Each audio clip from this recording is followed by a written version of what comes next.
अस्सलामुअलैकुम students, welcome to my YouTube channel. Student, इस video में हम कंडक्टिंग सिस्टम को डिस्कस करेंगे हार्ट के। जिस तरीके से पिछली वीडियो में हमने ह्यूमन हार्ट के इंटरनल स्ट्रक्चर को डिस्कस कर लिया था, अब हम डिस्कस करेंगे कंडक्टिंग सिस्टम, जिसमें मैंने आपको कहा था कि डायग्राम से मैं आपको समझाऊंगा एस ए नोड क्या होता है, ए वी नोड क्या होता है, बंडल ऑफ हिस क्या होता है, परकंजी फाइबर्स क्या होते हैं। तो आज की वीडियो में हम बस यही 3-4 चीज़ों को डिस्कस करेंगे। तो मेरी वीडियोस को शॉर्ट बनाने का भी मकसद ये है कि अगर मैं एक पूरी बड़ी सी वीडियो बना दूंगा तो उसमें क्या होगा कि वो 3 से 4 घंटे की बन जाएगी, जो कि बहुत ही मुश्किल होगी मेरे लिए भी। वीडियो को एडिट करना ज़ाहिर सी बात है, टाइम लगता है, और ये सारा कुछ मोबाइल से रिकॉर्ड कर रहा होता हूँ मैं, और ऊपर से वो वीडियो इतनी बड़ी हो जाएगी कि आप भी वीडियो को देखते देखते बोर्ड हो जाओगे। तो इसलिए मैं वीडियो को शॉर्ट टॉपिक्स में डिवाइड करके बनाता हूँ।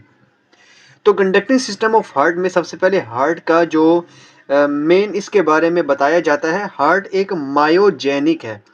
मैं यहाँ पे स्टेटमेंट लिख देता हूँ, फिर उसके बाद मैं आपको समझाता हूँ क्या।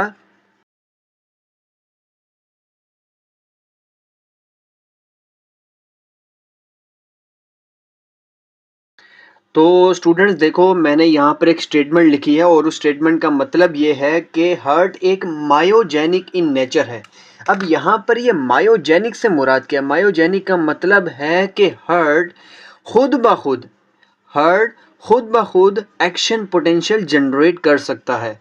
एक होता है न्यूरोजेनिक, जिसमें क्या होता है, ब्रेन इन्वॉल्व होता है। ब्रेन का इनपुट आएगा तो फिर कोई हार्ट या फिर कुछ भी ऑर्गन परफॉर्म करेगा। लेकिन हमारा जो हार्ट है, ह्यूमन हार्ट, वो मायोजेनिक इन नेचर है, मतलब उसको कोई इनपुट की ज़रूरत नहीं है।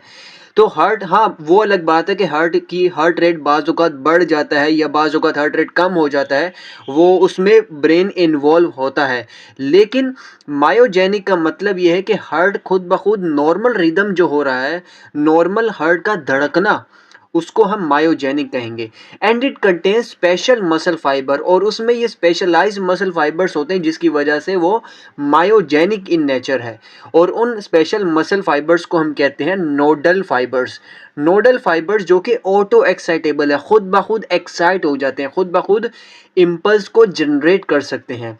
ये मैं आपको डायग्राम से समझाऊंगा और इसी में हम एस ए नोड और ए वी नोड को भी डिस्कस कर लेंगे। देखें, पिछली वीडियो में मैंने इंटरनल स्ट्रक्चर ऑफ हार्ट को बिल्कुल डिटेल में बताया था कि ये राइट एट्रियम, राइट वेंट्रिकल, उसके दरमियान में ट्राइकस्पिड वॉल्व होता है, लेफ्ट एट्रियम, लेफ्ट वेंट्रिकल, और उसके दरमियान बाइकस्पिड वॉल्व होता है।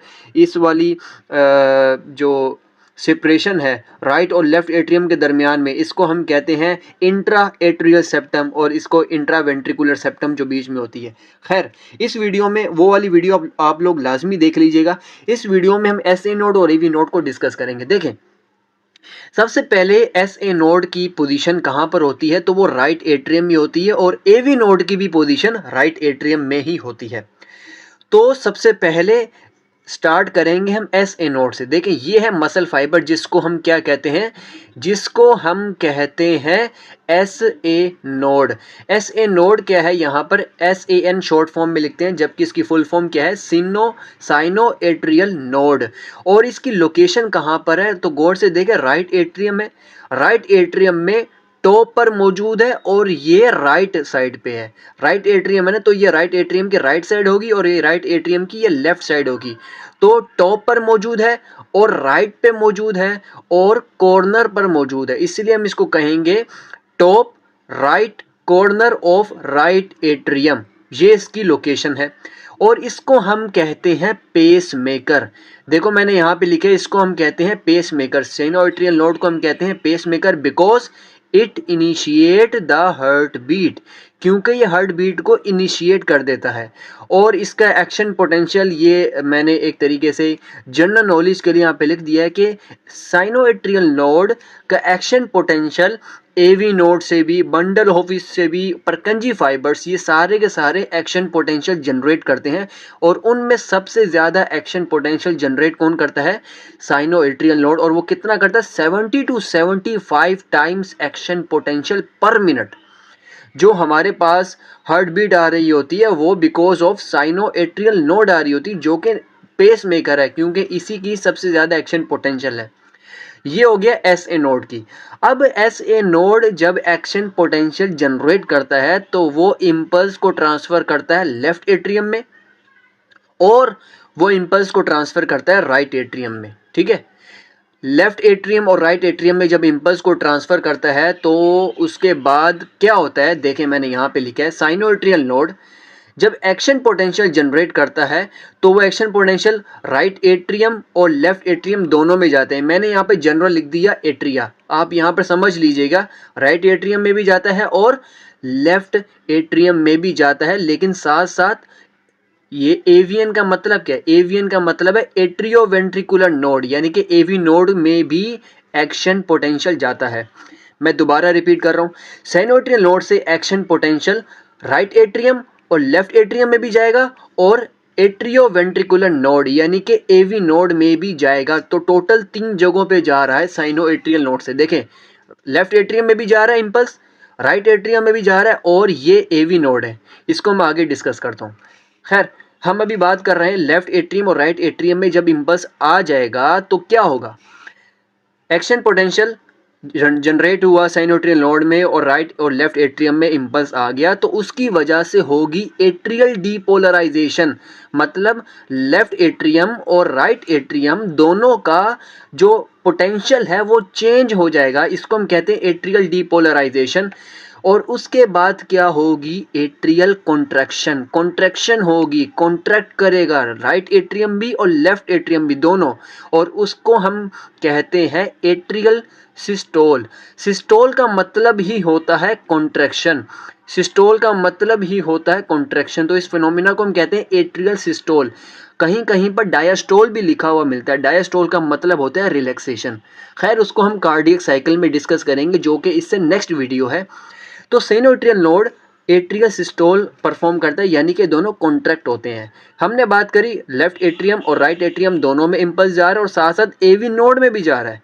इसको हम कहते हैं एवी नोड। क्या कहते हैं बच्चों, इसको हम कहते हैं एवी नोड। एवीएन मतलब एट्रियोवेंट्रिकुलर नोड कहते हैं और इसकी लोकेशन क्या है, lower left corner of right atrium. Right atrium का लो पर यानी कि सबसे नीचे वाली साइड पर मौजूद है और कॉर्नर पर मौजूद है, और लेफ्ट कॉर्नर है। ये राइट कॉर्नर था, ये लेफ्ट कॉर्नर था। तो lower left corner of right atrium, और इसको हम पेस मेकर नहीं कहते, पेस सेटर कहते हैं। इसको हम नेक्स्ट वीडियो में डिस्कस करेंगे।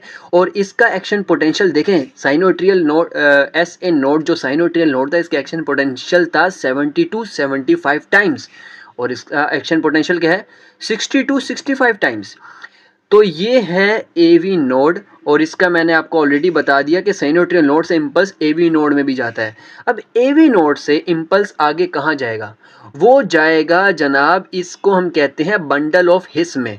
किस में जाएगा, बंडल ऑफ हिस में। इसको हम कहते हैं जो कि इंट्रावेंट्रिकुलर सेप्टम पर मौजूद होती है, बंडल ऑफ हिस। यहाँ पर एवी नोड से इम्पल्स आएगा बंडल ऑफ हिस में।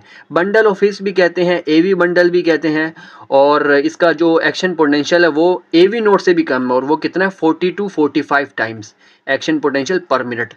तो ये आप गौर से देखें, बंडल ऑफ हिस आगे जाकर 2 हिस्सों में डिवाइड हो रहा है। 2 हिस्सों में डिवाइड होने के बाद आगे जाकर वेंट्रिकल की वॉल पर ये क्या बना रहे हैं, वेंट्रिकल की वॉल पर बना रहे हैं परकंजी फाइबर्स। तो एक्शन पोटेंशियल जो कि इम्पल्स है, इम्पल्स यहाँ से बंडल ऑफ हिस में आया और वो आगे 2 हिस्सों में डिवाइड हो गया, और फिर वो सीधा जाके परकंजी फाइबर्स में इम्पल्स चला जाएगा। इसको हम कहते हैं परकंजी फाइबर्स। क्या कहते हैं, परकंजी फाइबर्स। और इसका एक्शन पोटेंशियल कितना है 20 to 25 टाइम्स एक्शन पोटेंशियल पर मिनट। ठीक हो गया। तो एस ए नोड से एक्शन इम्पल्स गया एवी नोड में, एस ए नोड से एवी नोड में, एवी नोड से बंडल ऑफ हिस में, एवी नोड से बंडल ऑफ हिस में गया। अब बंडल ऑफ हिस से जाएगा परकंजी फाइबर्स में। ये रहा परकंजी फाइबर्स। अब ये परकंजी फाइबर्स क्या करेगा, अब आप गौर से देखें तो ये वेंट्रिकल्स की वॉल पर मौजूद है, वेंट्रिकल्स की वॉल पर मौजूद है, तो ये वेंट्रिकल को कॉन्ट्रैक्ट होने में मदद करेगा। तो परकंजी फाइबर्स एक्शन पोटेंशियल को जनरेट करते हैं और वेंट्रिकल्स में क्या होती है वेंट्रिकुलर डीपोलराइजेशन। जिस तरीके से एट्रियल डीपोलराइजेशन हो रही थी वैसे ही वेंट्रिकुलर डीपोलराइजेशन, और इस फेनोमिना से क्या होती है कॉन्ट्रैक्शन, और इस वेंट्रिकुलर कॉन्ट्रैक्शन को हम कहते हैं वेंट्रिकुलर सिस्टोल, जैसे ऊपर एट्रियल सिस्टोल को हमने डिस्कस किया था। तो ये एक शॉर्ट सा ओवरव्यू था। मैंने एसए नोड और एवी नोड, परकंजी फाइबर्स और बंडल ऑफ हिस के बारे में एक्चुअली मैं आपको बताना था, तो उसके लिए मैंने आपको ये छोटी सी डिटेल बताई है, और ये basically conduction system of heart में आते हैं। आई होप सो को आपको ये वीडियो अच्छी लगी होगी। वीडियो अच्छी लगी तो वीडियो को लाइक करें और हमारे खूबसूरत सा चैनल डॉक्टर रमाल लेक्चर्स को सब्सक्राइब करें। नेक्स्ट वीडियो में मुलाकात होती है।